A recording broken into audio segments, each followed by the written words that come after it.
Welcome to another episode of Inside the Can, your guide inside the hottest, most honest trash talk. My name is JT, and I'll be the lifeguard on duty while we take this dive inside your can and learn about your waste inside and out.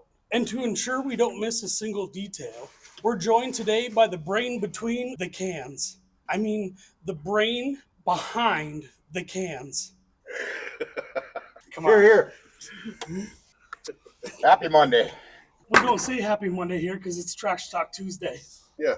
Well, So, good morning. morning. Good to be joined by the People's Garbologist. I got some questions for you today. I would love to answer anything you got to ask. Let's start off with your name. Oh, my name is Andy. Oh, I forgot about that part. So let me help you out. Andy here is the general manager of Sibley Manufacturing, which is the #1 producer of the top quality dumpsters in the area. He's got nice cans. He does. I'm proud of him. Heard that before. Oh, yeah. We're sitting in one of his cans right now. No, Yeah. How big are your cans? My cans, they range anywhere from 1.5 yard all the way up to 40 yards. Wow, those are big They cans. hold a lot. Oh, geez. Just so you know, there's lots of these today. I'm good with it. Now that we talked about the size of your cans, do your cans tend to attract a lot of attention out in public? I would say they do. We got some pretty cans. Lots of colors, lots of sizes available. Also, we have some cans that we like to play around with a bit. We got our motorized dumpster that we have a little fun with. I heard you have a driving can. I have a drivable can. I do, and it gets a lot of attention. People see it at the parades. People see me driving around every now and then. We do Adventures of the Doomster, where I'm just going to take some pictures around town. That appreciation for different businesses, thanking them for what they do for the community or the Be Nice movement and things like that. Are your cans designed to take a lot of abuse? My cans can take a lot of abuse. We work really hard here at Sibley to go after what the consumer wants and what they need. They'll ask for questions. They'll ask for certain special things on their cans. Fork pockets put on smaller ones. We got one customer right now wants to build a dumpster about half this height-wise. And he wants to have a back end of a tailgate that swings open so that they can dump dirt. So he can use his roll-off truck as a dump truck also.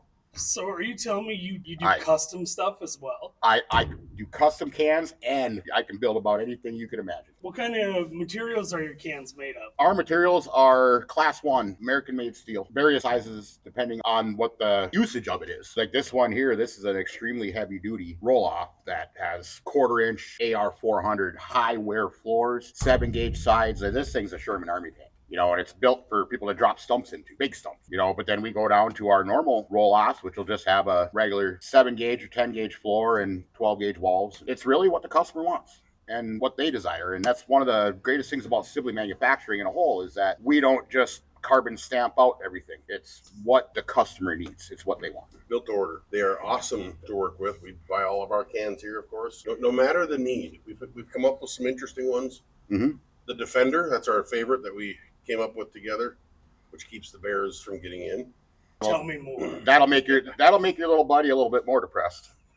Because Yeah, we don't care about him anymore. He's on a rug. Oh, we forgot didn't bring the the rug. It'll be in the next one. Yeah. But the Defender is a regular rear load dumpster that I've got the lid rack reinforced so the bears can actually get up there and bounce up and down all they want, and they're not even going to cave in the metal lids. But it still dumps right and operates as it should when you load it into the back of the truck. It's for those aggressive bears. Yeah. Not the bungee bears. No.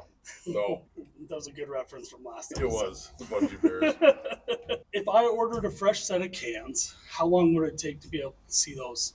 Our average lead time is anywhere between 4 to 8 weeks. It really varies on how many orders we have at the time, but we try to be quicker than our competitors just so that we can keep our customers happy. You never know what's going to happen. I had one customer just not too long ago, walked out in his yard and he's like, "Ooh, I'm a little low on this size dumpster." And he ordered 24 from me. And the next week he sold every last one of them and he's in a panic. So as a person that cares about the customers and as a business that cares about the customers, I got 4 knocked out right away for him and got them sent out to him so that he wasn't out. I have another customer that they're really itching. They need a couple because they ran out and they got some orders coming in, new customers. So we get them out to them. Downtime is a killer in any business. And Hello. Who are we looking for?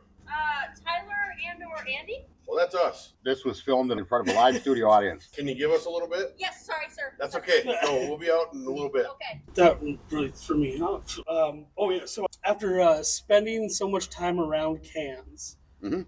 do you still get excited when you see a really nice set of cans when you leave work?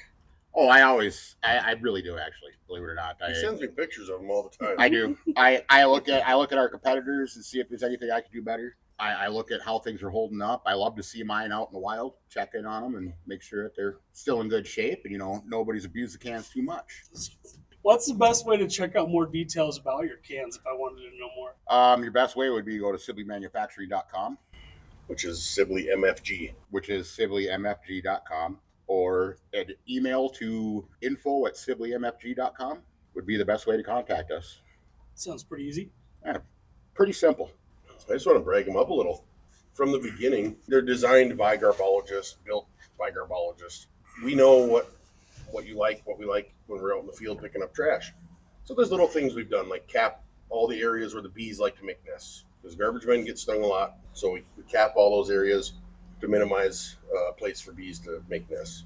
You are men of cans, building cans. Yes, we are can men. Yes. Mm-hmm. And as Tyler said, built by garbologists for garbologists. It's staying up with things like that and keeping after what the need of the consumer is that I think puts us a step above.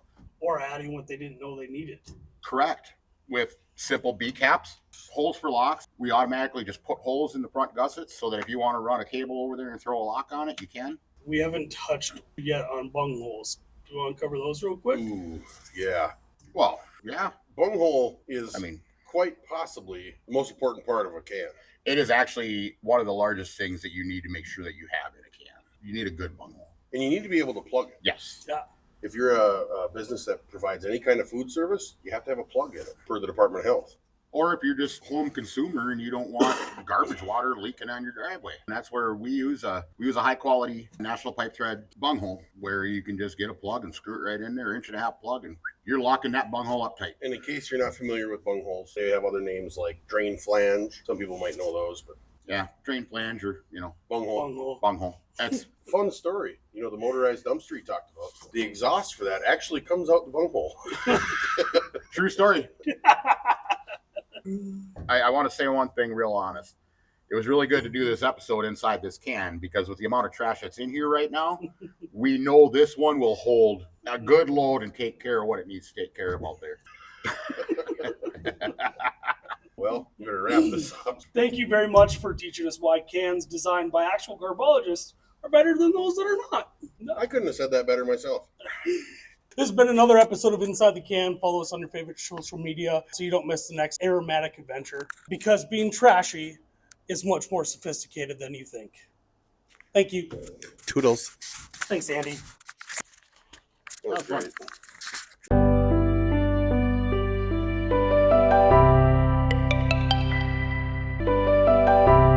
Now I'm going to beat you in it. Why?